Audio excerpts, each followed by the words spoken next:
నమస్తే. రాష్ట్ర వ్యాప్తంగా బీఆర్ఎస్ పార్టీ హుజూరాబాద్ ఎమ్మెల్యే పాడి కౌశిక్ మీద కేసులు నమోదవుతున్నాయి.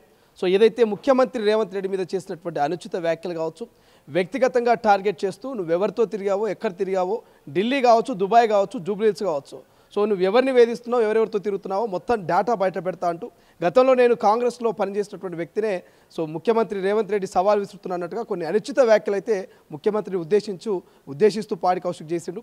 సో ఈ నేపథ్యంలోనే కాంగ్రెస్ పార్టీ నేతలంతా, కార్యకర్తలంతా పాడి కౌశిక్ మీద, బీఆర్ఎస్ నేతల మీద భగ్గుమంటున్నారు. పలు సెక్షన్ల కింద ఇప్పటికే పాడి కౌశిక్ మీద కొన్ని పోలీస్ స్టేషన్లో కేసులు అయితే నమోదైనట్టు తెలుస్తుంది. ప్రధానంగా ఏదైతే కాంగ్రెస్ పార్టీ సీనియర్ అధికార ప్రతినిధి ఆర్యవైశ్య కార్పొరేషన్ చైర్మన్ కల్వా సుజాత గారు నిన్న ఇక్కడ పిఎస్లో కంప్లైంట్ ఇచ్చారు. మాట్లాడే ప్రయత్నం చేద్దాం. మేడం, ఎందుకు పాడి కౌశిక్ మీద కంప్లైంట్ చేయాల్సి వచ్చింది? సో ఆయన వ్యాఖ్యలు చూస్తుంటే ఏమనిపిస్తుంది? చిన్న మెదడు చితికిపోయేలాగా కనబడుతుంది వారికి. వాడు బతుకు వాడు రేవంత్ రెడ్డి గారికి ఛాలెంజ్ చేస్తాడు. నువ్వు అన్న మాటలన్నీ నేను రిపీట్ చేయదలుచుకోలేదు, ఎందుకంటే అది వల్గార్గా కాకుండా చాలా అసహ్యంగా, మనుషులకి వినడానికి కూడా అసహ్యంగా ఉన్నటువంటి మాటల్ని వాడు వెధవ ఎంత వస్తే అంత, నోటికి ఎంత వస్తే అంత మాట్లాడుతుంటే రాను రాను వీనికి ఏమో అయిపోయింది అనిపిస్తుంది. నిజంగానే తీసుకొని పోయి ఆ మెదడుని పరీక్ష చేయాలనిపిస్తుంది. లేకపోతే అలా బాస్ ఏమన్నా కూర్చోబెట్టి వీనికి, అరే నీకు ఇట్లా మాట్లాడినప్పుడల్లా గింతిస్తా, ఇట్లా మాట్లాడినప్పుడల్లా గింతిస్తా, కేసులు ఏమన్నా అయితే చూసుకుందాం, ఏముంది, ఎంతోమంది జైలుకు పోయేస్తుంటారు, అలా నువ్వు కూడా పోయేస్తావేమో రేపటి నాటికి. సరే పోతే పోతివి, సుఖమన్నా దక్కుతుంది నీకు, నీ కుటుంబానికి పైసలు బాగా ఇసుకుంటా పోతా అని కేటీఆర్ వెనకాల ఏమైనా చేపిస్తుండేమో అనిపిస్తుంది కాదు, అది వాస్తవమే. లేకపోతే వీనికి ఏం అవసరం ఉన్నది పర్సనల్గా టార్గెట్ చేయడానికి? రేవంత్ రెడ్డి గారి మీద అంతగా మాట్లాడేటంత అవసరం వీనికి వ్యక్తిగతంగా ఎందుకు ఉంటుంది? గతంలో వీడు గవర్నర్ మీద ఇట్లనే పిచ్చి కూసిండు. అధికారంలో ఉన్నప్పుడు, ఒక విప్పుగా ఉన్నప్పుడు వీడు ఇట్లాంటి కూతలు కూసిండు. ఈరోజు ప్రతిపక్షంలో ఉన్నాడంటే డెఫినెట్గా వాని మెదడైతే చితికిపోయింది. తీసుకొని పోయి ఎర్రగడ్డ హాస్పిటల్ వేయాలి. ఈ విధవకి ఇంకా నేను చాలా తక్కువగా మాట్లాడుతున్నా. నిన్న కూడా చాలా మాట్లాడాలనుకున్నా, కానీ పోనీలే, నిన్న పోలీస్ స్టేషన్ ఉంది, అప్పుడే గుడికి పోయి దర్శనం చేసుకొని వచ్చి శుభమాని దర్శనం చేసుకొని వీని దరిద్రం మోహానికి ఏం మాట్లాడాలి అని వదిలినా. కానీ ఇప్పుడు చెప్తున్నా, ఈ దరిద్రం విధవకి నిన్న నాకు కూడా ఏదో నిన్న నుంచి సోషల్ మీడియాలో వైరల్ అవుతుంది, వీడు కూడా పార్క హయాత్లు ఉన్నాడు, వాడి భార్య వచ్చి చెప్పుతో కొట్టింది ఇవన్నీ అంటున్నాడు. మరి అది నిజమా? వీడు అంటే వీడే, ఇంకెవడున్నాడు? వెధవ పాడిగాడు. పాడెక్కే టైం దగ్గరకు వచ్చింది. నాకెందుకో హుస్నాబాద్లో బై ఎలక్షన్లు త్వరలో వస్తాయి, హుజురాబాద్లో బై ఎలక్షన్లు త్వరగా వస్తాయేమో అనిపిస్తుంది ఇవన్నీ చూస్తుంటే. ఎందుకంటే అయితే ఎర్రగడ్డ హాస్పిటల్లోనే జాయిన్ కావాలి, లేకపోతే వీడు జైలు కన్నా పోవాలి, ఇంకేమన్నా అయ్యి ఉండొచ్చు. త్వరలో బై ఎలక్షన్లు వస్తాయేమో అనిపిస్తుంది. ఇది రాసి పెట్టుకోండి, డెఫినెట్గా అది వచ్చే అవకాశం అయితే ఉన్నది అనిపిస్తుంది. ఎందుకంటే కాంగ్రెస్ పార్టీ కార్యకర్తలు కావచ్చు, కొంతమంది నాయకులు పాడి కౌశిక్ ఇంటిని ముట్టడించే అవకాశం ఉందని పోలీసులు భద్రత అయితే ఏర్పాటు చేసినట్టు తెలుస్తుంది. ఏమన్నా అటువంటి పిలుపునిచ్చారు? దెబ్బ తినకుండా వాళ్ళ భద్రత, వాళ్ళ జాగ్రత్తలు వాళ్ళైతే తీసుకుంటారు.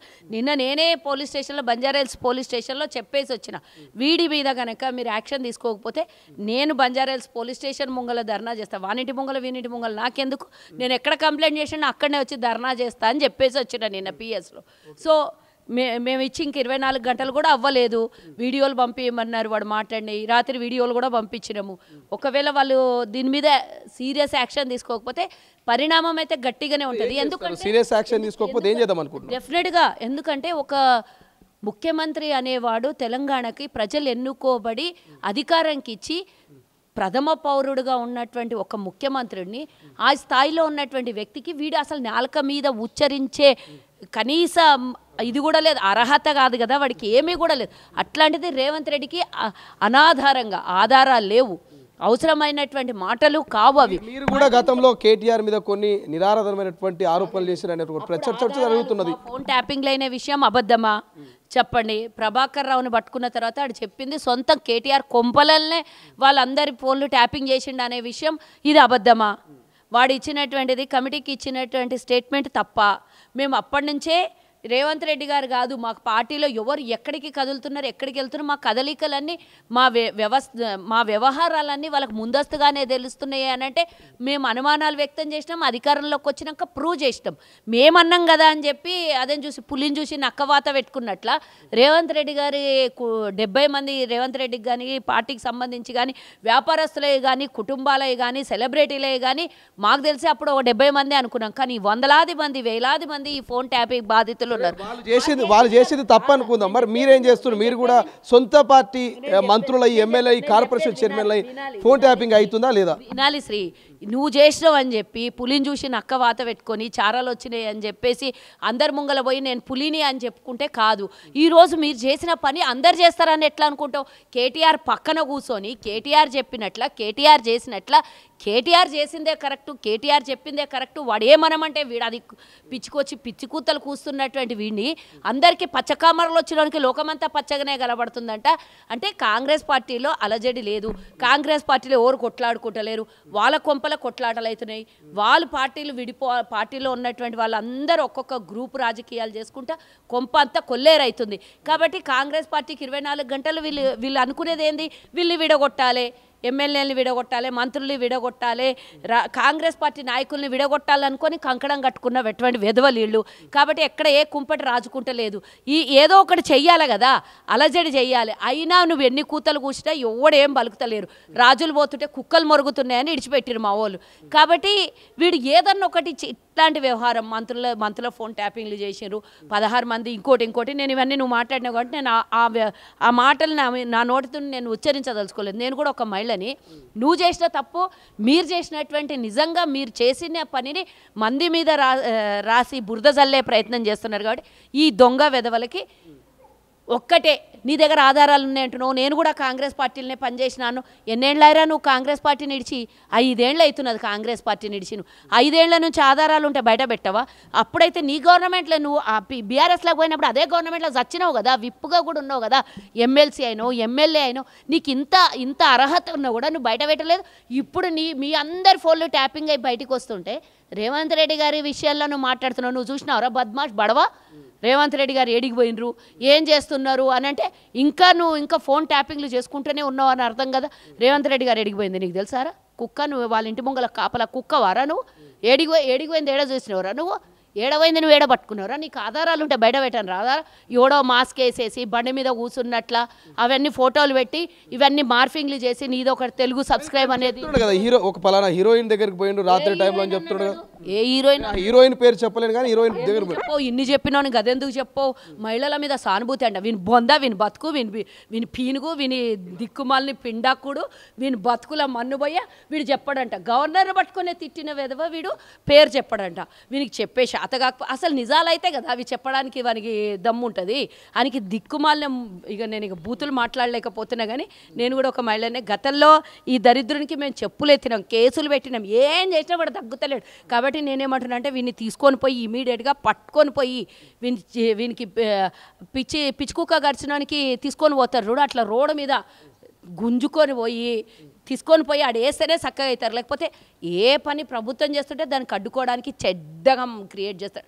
దాన్ని ఎదుర్కోవడానికి పిచ్చి కూతలు కూస్తాడు. ఈ పిచ్చి కూతలు కూర్చున్నాను ఎన్ని రోజులు భరిద్దాం మనం ప్రజాపాలన చేద్దామా? ఈ పిచ్చి ముడాకుడు ఇక అనొద్దు, నేను బూతులు వస్తున్నాయి నాకు కానీ ఈ పిచ్చి వెధవ చేసేటటువంటి మాటలు, వీడు మాట్లాడే మాటలు ప్రెస్ మీట్లు పెట్టి మాట్లాడతాడు. ఆధారాలు ఒకటి గతంలో రేవంత్ రెడ్డి గారు ఏది మాట్లాడినా కూడా ఆధారాలు పేపర్లో పట్టుకొని చూపించి మరీ మాట్లాడుతున్నాయి. నీకు సిగ్గులేని వెధవల్లారా ఒక్కడు కూడా చూపించకుండా రేవంత్ రెడ్డి మీద ఇంత అబండాలు ఎట్లేస్తారు? ఎందుకు ఇప్పుడు రేవంత్ రెడ్డిని కౌశిక్ రెడ్డి టార్గెట్ చేయడానికి కారణం ఏమైండొచ్చు? వాళ్ళ బాసాడు ఒకడు ఉన్నాడు కదా, ఆయన మీద ఆల్రెడీ సిట్ విచారణ జరుగుతుంది, ఆల్రెడీ వాని మీద ఎంక్వైరీ ఉన్నది, ఆల్రెడీ రేపో మాపో వీళ్ళకి కథం దుకాణం బంద్ అయ్యేది ఉంది. కాబట్టి ఈ దుకాణం బంద్ అయ్యే ముందు ఒకళ్ళ మీద బురద తల్లి పోదాము, ఈ టాపిక్ని డైవర్షన్ చేయాలి, లేకపోతే మీడియా కాన్సన్ట్రేషన్ డైవర్ట్ చేయాలి. నిన్న 42% రిజర్వేషన్ మీద తెలంగాణను ఆదర్శంగా దేశం మొత్తం తీసుకోవాలని కాంగ్రెస్ ఆది నాయకులందరూ నిన్న చర్చ చేసిండ్రు. రేవంత్ రెడ్డి గారికి మంచి క్రెడిట్ వచ్చింది. తెలంగాణకు 42% మీద అందరూ కూడా చర్చలు చేసుకుంటున్నారు. కాబట్టి ఈ టాపిక్ని డైవర్ట్ చేయాలి. నిన్న మీడియా ముక్కలు ఇది రావద్దు కాబట్టి ఏదన్నా ఒకటి పని. రేవంత్ రెడ్డి ఆస్కార్ లెవెల్లో నటిస్తున్నాడు. సోనియా గాంధీ రాసినటువంటి లేఖలో ఏం లేదు, ఆ లేఖను చూసి నాకు ఇదే ఆస్కార్ అని పెద్ద పర్ఫార్మెన్స్ చేస్తున్నాడు. ఇది పెద్ద జోక్. ఆస్కార్ కాదు భాస్కర్ అవార్డు కావాలి అంటున్నాడు. ఎట్లా చూస్తారు కేటీఆర్? నేను ఇందాకనే చెప్పిన వీనికి బ్రహ్మానందంకు తక్కువ బాబు మోహన్కి ఎక్కయ్యడు. ఇట్లాంటివన్నీ తీసుకొని వచ్చి మీడియా ముంగల కూసేటి మీకు మైకులు ముంగల పెట్టాలి. ఆ పిచ్చి ముండ నా కొడుకు మైకుల ముంగల మాట్లాడాలి. వాళ్ళకి అది కావాలి, మీకు రేటింగ్ కావాలి. కాబట్టి నేనేమంటున్నానంటే ఆస్కర్ అవార్డా భాస్కర్ అవార్డా నువ్వు ఇచ్చేది అవసరం లేదు. తెలంగాణ ప్రజలే రేవంత్ రెడ్డికి ఆస్కర్ అవార్డు ఇచ్చిర్రో ఏమి ఇచ్చిర్రో చూసినావు నువ్వు. నిప్ప నీలిగినరు. అసలు మాకు కొట్టే దమ్ముందా, మీకు 10 సీట్లు వస్తాయా, మేము 100 సీట్లు వస్తాయి మాకు, అది ఇది అని నీలిగిన వాళ్ళు 39 సీట్లకు మిగిలిపోయి మేము 65 సీట్లకు తెలంగాణలో జెండా ఎగరేసి 3 నెలల జెండా ఎగరేసి ఈరోజు అధికారంలో ఉన్నాం. మేము వచ్చిన అధికారంలో వారం రోజులకే ప్రజలు కాంగ్రెస్ పెట్టే బిర్యానీ తిని మోసపోయి అన్నాన్ని వదిలేసుకున్నారు. ఇప్పుడు ఎన్నికలు వస్తే 100 సీట్లు గెలుస్తామని చెప్తున్నారు. దొడ్డు బియ్యం నుంచి సన్న బియ్యం ఇయ్యనటువంటి వెధవలు బిర్యానీ పెట్టేదండి. ఈరోజు వాళ్ళు బిర్యానీ వండుకోవడానికి కూడా సన్న బియ్యం ఇస్తుంది కాంగ్రెస్. ఎవరు ఎంతమంది అర్హులు ఉంటే అంతమందికి రేషన్ కార్డులు తీసుకోండి అని ఫ్రీ హ్యాండ్ వదిలింది. మీరు 19 లక్షల రేషన్ కార్డులను డిలీట్ చేస్తే మేము ఈరోజు 5 లక్షలకు పైగా విత్ ఇన్ 1 ఇయర్ లోపల మేము 5 లక్షలకు పైగా ఈరోజు రేషన్ కార్డులను ఇచ్చినాం. ఇంకా ఎంతమంది ఇది ఆపేది ఉండదు, బ్రేక్ ఉండదు. ఎంతమంది అప్లై చేసుకున్నా అర్హులైన ప్రతి ఒక్కరికి రేషన్ కార్డు వస్తుంది. డిలీట్ ఏదైతే తప్పు ఉంటుందో, చనిపోయిన వాళ్ళు ఉంటారో, ఇంకేదైనా బయటకి పెళ్ళిళ్ళు అయిపోయి ఉంటాయి, రకరకాలుగా delete or entry add in, ఇవన్నీ కూడా మేము వెసులుబాటు ఇచ్చి ప్రజలకు చేరువగా ఉండి ప్రజలకు కావాల్సింది కూడు గుడ్డ నేల, ఈ 3ని కాంగ్రెస్ ప్రభుత్వం ఈరోజు ఇస్తుంటే తట్టుకోలేక మా ప్రభుత్వం మీద నిందలేసే వెధవలకి మేము ఇంకా మంచి మాటలతో మాట్లాడుతున్నా శ్రీ. నేను ఇంకా వానికి నిన్ననే ఆడ చెప్పు చూపించిన, నేను చెప్పుతో కొట్టే అవకాశం కూడా వస్తుంది వానికి. కొడతా ఆల్రెడీ ఏమనుకుంటున్నాడు ఆడు, కానీ ఇక మళ్ళీ చెప్పులు చూపిస్తే ఆయనకి చెప్పు చూపిస్తే ఆ పిచ్చోని చూసి నేను చెప్పులు చూపిస్తే నా చెప్పులు కూడా సిగ్గుపడతాయి. ఆ పిచ్చిముండా కొడుకు నీ కాలుకేసుకునే చెప్పుతో కొట్టిన సుజాతమ్మ అని నా చెప్పులు కూడా సిగ్గుపడతాయి. కాబట్టి నేను చెప్తున్నా, మర్యాదగా క్షమాపణ చెప్పు. బేషరతుగా రేవంత్ రెడ్డి గారి కానీ ఈరోజు నువ్వు మాట్లాడినటువంటి ప్రతి మాటకి క్షమాపణ చెప్పు. లేకపోతే క్షమాపణ చెప్పకపోతే ఇప్పుడు బందోబస్తు ఉంది అంటున్నావు కదా, వాడు ఏడొస్తే ఏడ దొరికితే రేపు బయటికి ఎక్కడ వెళ్తే అక్కడ మహిళల చేత చెప్పు దెబ్బలు తినుడు గ్యారంటీ. అంటే ఆ చెప్పులు ఏంటన్నా రోడ్ల మీద మున్సిపాలిటీలో పడేసిన చెప్పులు ఏంటన్నా ఉంటే అవి వేసుకొని వచ్చి కొడతాం. మేము రోజు నడిచే చెప్పులు కొడితే మా చెప్పులు తిడతాయి అవి. ఇంకోటి నేను చెప్తున్నా, వీనికి మొహానికి హైడ్రా అంతా ఎక్కడెక్కడైతే మోరీలు కాలువలు అన్ని కబ్జాలని అవన్నీ తీసేసి ఒక చెత్త అంతా పక్కకేస్తున్నారు. ఆ చెత్త తీసుకొని వచ్చి మొహం మీద కొట్టే అవసరం కూడా వస్తుంది. హైడ్రా చెత్త, హైడ్రా మురికి కాలువలలో వెళ్ళినటువంటి ఆ మురికిని కూడా మొహం మీద వేసి కొట్టే అవకాశం వస్తుంది. ఇప్పటికీ బంద్ చేయగా ఇంకా బంద్ చేయకుండా ఆ రోజు గవర్నర్ నుంచి మొదలు పెడితే ఈరోజు ముఖ్యమంత్రి దాకా ఇష్టం వచ్చినట్లు నోటికి వచ్చినట్లు కూతలు కూస్తున్నాం. అయినా మీ టీఆర్ఎస్లో అలవాటే. ఓ రోజు ఎర్రబెల్లి దయాకర్ మహిళల్ని కించపరుస్తాడు, ఓ రోజు నువ్వు మీ బాస్ గాడు వాడు ఉన్నాడు కదా, ఇంకోటి దొంగ పేరు పెట్టుకొని తెలుగుదేశం నాయకుని పేరు పెట్టుకొని బతుకుతున్న కేటీఆర్ ఒకరోజు బస్సులో పోయేటటువంటి మహిళల్ని కించపరుస్తాడు. వీడు మళ్ళీ రెండవసారి వచ్చి ముఖ్యమంత్రిని 16 మంది మహిళలని చెప్పిండు. ఇదేమన్నా చెలికత్తలతో ఉండడానికి ఏమన్నా శ్రీకృష్ణ యుగమా ఇదేమన్నా? ఏం మాట్లాడతారు వెధవా? ఆయనకు తినడానికి టైం దొరుకుతలేదు, 16 గంటలు పనిచేస్తున్నాడు. ఆయనకి ఇంకా ఇవన్నీ చెప్పి ఆయనకు టైం దొరుకుతున్నదని ఏదో చెప్తున్నారా? మీ ముఖ్యమంత్రి గతంలో ఉన్నటువంటి మీ ముఖ్యమంత్రి 24 గంటలు ఫామ్ హౌస్లో వండుకుంటుండే. మీ ఓడు డ్రామారావు గాడు పోయి ఫామ్ హౌస్లల్లో రకరకాల విన్యాసాలు చేస్తుండే. వాళ్ళు దొరికినాయేమో నీకు, అది చూసి మార్ఫింగ్ చేసి రేవంత్ రెడ్డి గారి ఫోటో అనుకుంటున్నావు ఏమో నువ్వు. కానీ మీ నాయకులది అది ఫోటో. ఫామ్ హౌస్లలో వండుకునేటటువంటి మీ నాయకులు అట్లాంటి వెధవ పనులు చేస్తారు. పని పాట లేదు, ప్రజలకు పనిచేసేటోళ్ళు కాదు. వాళ్ళు తిరితేనేమో బూతులు, మీరు తిరితేనేమో నీతులు. మేమేమన్నా పిచ్చోళ్ళం ఉన్నాం? వాడు తిడితే మేము బడినికి, వాడు ఏమన్నా మాకు అన్నం పెడుతున్నాడు, వాడు ఇంటి నుంచి ఏమన్నా మాకు ఇస్తున్నాడు? పెళ్ళం బిడ్డను అడ్డం పెట్టుకొని గెలిచి ఈరోజు ప్రభుత్వ సొమ్మును కాజేస్తున్న దొంగ వాడు. పెళ్ళం బిడ్డను లేకపోతే అదే మహిళలు లేకపోయినట్టు అడిగి మన ముఖానికి గెలుస్తుండేనా? మళ్ళీ మొన్న చెప్పిండంట చిట్చాటులా, నన్ను ఈటల రాజేందర్ మీద పోటీగా బండి సంజయ్ నాకు ఇది ఏమంటారు, ఇది అడ్వైజ్ ఇచ్చిండు, ఐడియా ఇచ్చిండు, సూసైడ్ అటెంప్ట్ చేసుకుంటా అని చెప్పు, సింపతి మీద ఓట్లు పడతాయని చెప్పాడు. ఈ దొంగలందరికీ చుట్టూలే ఉంటారు. వాడు చెప్పినటువంటి ఐటమ్ని యూజ్ చేసుకున్నాడు. భార్య బిడ్డని ఇటొక్కల్ని మహిళల మీద గెలిచి మహిళలకు అసభ్యకరంగా మాట్లాడి ముఖ్యమంత్రి గారిని బదలాం చేస్తున్న ఈ దొంగకి నేను హెచ్చరిస్తున్నా. బయటికి వస్తేవంటే హైడ్రా ఉన్న బురదను తీసుకొని వచ్చి మీ మీద కొడతాం. రైట్, బీజేపీ అన్నారు కాబట్టి రామచంద్రరావు ఒక కామెంట్ చేస్తారు. ముఖ్యమంత్రి గారు దత్తాత్రేయని ఉపరాష్ట్రపతి చేయండి అనే కామెంట్ గాను ముఖ్యమంత్రిగా పొన్నం ప్రభాకర్ను మహేష్ కుమార్ గౌడ్ ఫస్ట్ మీరు చేయండి అంటూ కౌంటర్ ఇచ్చారు. ఏం చెప్తారు దీనికి కాల్వ సుజాత గారు, కాంగ్రెస్ పార్టీ నాయకురాలుగా?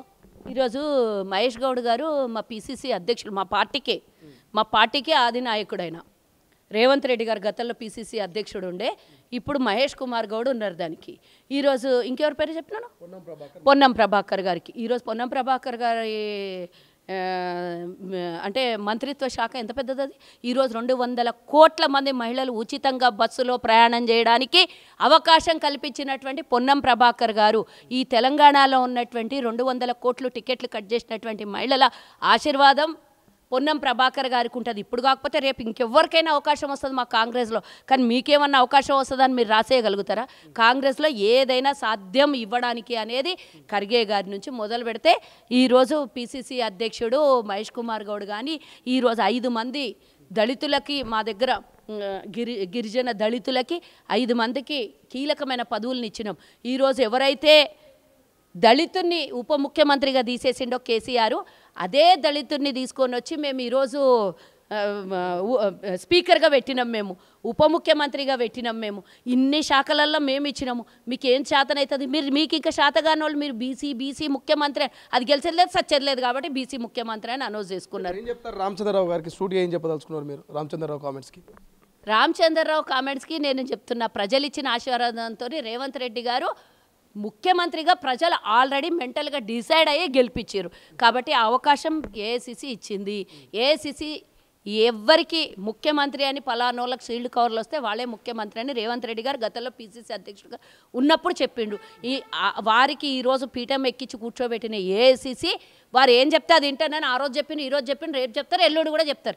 అట్లా ఉంటుంది మా దగ్గర. కానీ మీలాగా ఈరోజు తెలంగాణ సెంటిమెంట్ని వాడుకుందాము, తెలంగాణలో బీసీకి మేము రిజర్వేషన్ ఇచ్చినాం కాబట్టి బీసీని ముఖ్యమంత్రిని చేస్తాము, మీ ప్రధానమంత్రి బీసీ కాకపోయినా బీసీలో కలుపుకొని బీసీల సెంటిమెంట్ వాడుకుంటామనే రకాలు మా దగ్గర కాదు. ఏమనుకుంటామో చేసి చూపిస్తాం. 42% సామాజిక, ఆర్థిక, విద్యాపరంగా, ఉద్యోగపరంగా, రాజకీయ పరంగా, అన్ని పరంగా 42%. ఈరోజు 42% మేము అసెంబ్లీలో పాస్ చేసుకున్నాం. దమ్ముంటే పోయి మీ ప్రధానమంత్రిని అడిగి ఆ బిల్లు పార్లమెంటులో కూర్చోబెట్టి దాన్ని పాస్ చేయించు.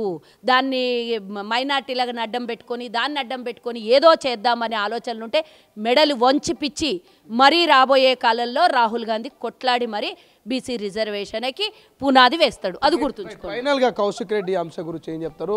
పెద్ద ఎత్తున అయితే ప్రచారం జరుగుతుంది. కాంగ్రెస్ కార్యకర్తలు ఏ క్షణమైనా కౌశిక్ రెడ్డి ఇంటి మీద దాడి చేసిన చర్చ జరుగుతుంది. ఏం చెప్పాలనుకుంటున్నారు? మనకి ఇప్పుడు బుద్ధి చెప్పాలి. మళ్ళీ కూడా ఎవడు కూడా ఇట్లాంటి అడ్డమైన కామెంట్లు చేయకుండా, ఆధారం లేని కామెంట్లు చేయకుండా, నీ దగ్గర ఆధారాలు ఉంటే నేను చెప్తున్నా, బంజారాల్స్ దీన్నే ఉన్నది, అది కావాలంటే విజువల్ చూసుకోండి. నా ఇంటికైనా పంపిండి, మీ దగ్గర రమ్మంటేనన్నా నేను వస్తా, చూపిస్తా అంటే ఆధారాలు. దమ్ము లేనోడు, శాతగానోడు, దద్దమ్మ ఆధారాలు లేకుండా స్టేట్మెంట్లు ఇచ్చిండు కాబట్టి వాడిని ఎప్పుడైనా ఉరికించి కొట్టేది పక్కా. ఎవరో ఒకరు కొడతారు, వాడిని అయితే వదలరు. చూడండి, అభిమానులు కొడతారు.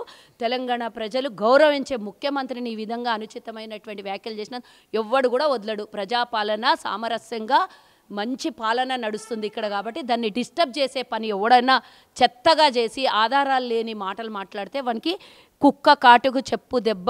ఇది మొత్తం మీద. సో నిన్న స్టేషన్లో నేను చెప్పు చూపించి మరి చెప్పాను, ఇవాళ మళ్ళీ చెప్తున్నాను. సో ఖచ్చితంగా ముఖ్యమంత్రి మీద కనుక అనుచిత వ్యాఖ్యలు చేస్తే తెలంగాణ ప్రజలు కావచ్చు, కార్యకర్తలు కావచ్చు, అభిమానులు కావచ్చు, ఖచ్చితంగా రోడ్ల మీద తిరగనీయం, ఉరికించి కొడతామంటూ Aryavysya corporation Congress party senior అధికార ప్రతినిధి కల్వ సుజాత అయితే మరి హెచ్చరిస్తున్నటువంటి పరిస్థితి. సో చూద్దాం, కౌశిక్ రెడ్డి క్షమాపణ అని చెప్తారా, లేకపోతే ఏమైనా వివరణ ఇస్తారా, ఆధారాలతో మీడియా ముందుకు వస్తారా, ఏం జరగబోతున్నది? ఓవైపు వాతావరణం చల్లగుంటే మాత్రం రాజకీయాలు రోజు రోజుకి వేడెక్కుతున్నాయి. కెమెరా పర్సన్ అజయ్తో శ్రీశైలం, తొలి వెలుగు, హైదరాబాద్. అసలైన తొలి వెలుగు. ఫాలో వాట్సాప్ @తొలి వెలుగు official.